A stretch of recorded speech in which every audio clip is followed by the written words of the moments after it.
Joining me now, Eddie Glaude Jr., MSNBC contributor and analyst, author, and James S. McDonald, distinguished professor at Princeton University, and a good friend to us. Eddie, it's good to see you again. So, the president has expressed no concern that his proposal will dislocate millions, but others have.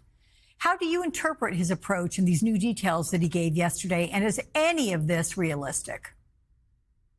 First of all, it's wonderful to see you, Alex. It is indicative of the way Donald Trump orients himself to others and to the world. It's just simply a brazen display of American power. The idea that a sitting U.S. president could actually give voice to what is by all intents and purposes, ethnic cleansing is unconscionable.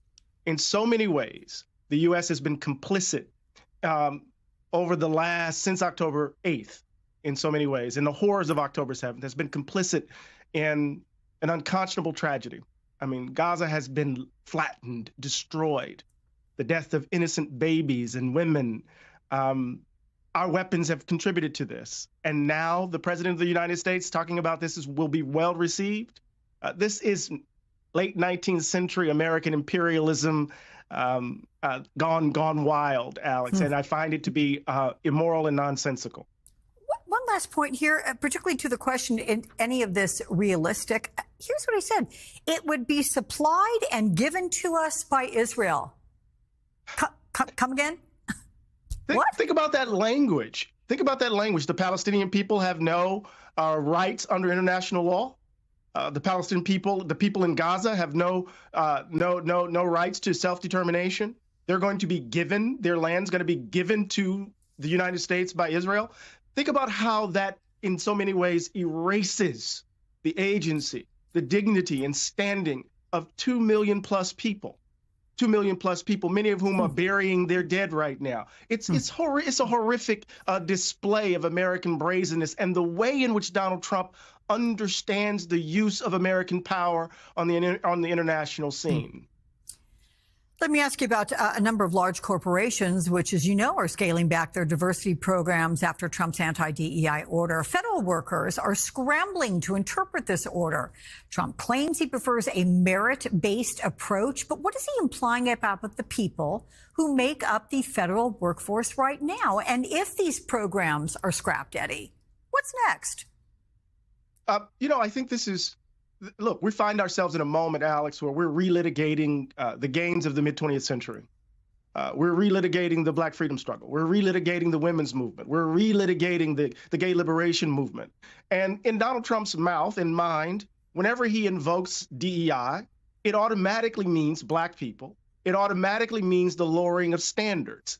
It is, for all intents and purposes, a coded way of pursuing a white nationalist, a white Christian nationalist agenda. And we need to describe it for what it is. And we need to understand how diverse the federal workforce is.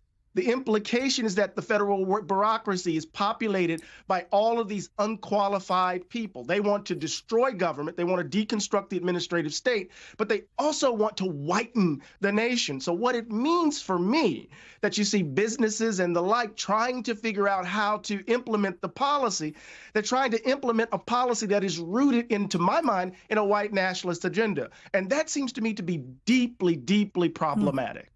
Yeah. A federal judge granted a limited temporary restraining order to pause forced administrative leave for thousands at the U.S. Agency for International Development. A new report from NBC News, Eddie, says that ending USAID programs could undercut Trump's goal of slashing migration to the U.S. from places like Colombia and Haiti.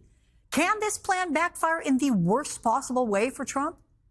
Absolutely. Absolutely. This guy has no idea what soft power means. Whenever you think about U.S. aid and what it does across the country, across the globe, as it were, in terms of U.S. national security, what we do know is that there's some good happening across the globe. When we think about what's going on in the Caribbean with regards to AIDS, Africa, AIDS, and the like. So this is going to destabilize in so many different ways. But let's be clear. Donald Trump and Elon Musk, they're lying. What does it mean for us to take them at their word, Alex, that somehow USAID is fraught with corruption, is a fraudulent agency. They're lying through their teeth, and yet we're accepting this. I say we, I'm just putting it in inverted commas. And so part of what we have to do is kind of dig deeper and try to understand what's motivating this assault. What's motivating this assault, and why is this the first salvo? In other words, USAID is the canary in the mine. What is it suggesting about a broader policy that Donald Trump and his minions will pursue? Well, to that end, why didn't the Trump team use existing employees with deep institutional knowledge to implement its chosen reforms? I mean, what's the point of torching the entire system? He wants to go back. Remember, he put Andrew Jackson's image in the White House. He wants to go back to a period when you populate government with the spoils of your victory. You see, remember, the federal bureaucracy emerges in order to disrupt the transition that would lead to the person elected putting in place all of his people. And you could see all this corruption, right? You couldn't see government functioning apart from the interest of the president. So he wants to return. He wants to return to this older state, this older way of governing, it seems to me, where everybody's loyal to him. You know what's often been used, Alex, when we talk about, black folk protesting and the like? These folk call these folk thugs. Well, we've elected a thug who sits in the White House, and I say it, and I don't want to blink. I don't want to stutter. And you don't. The man has no commitment to democratic processes, and we're seeing it day in and day out, Alex. I always love talking with you, Eddie Glaude. Come see me again. Thank you.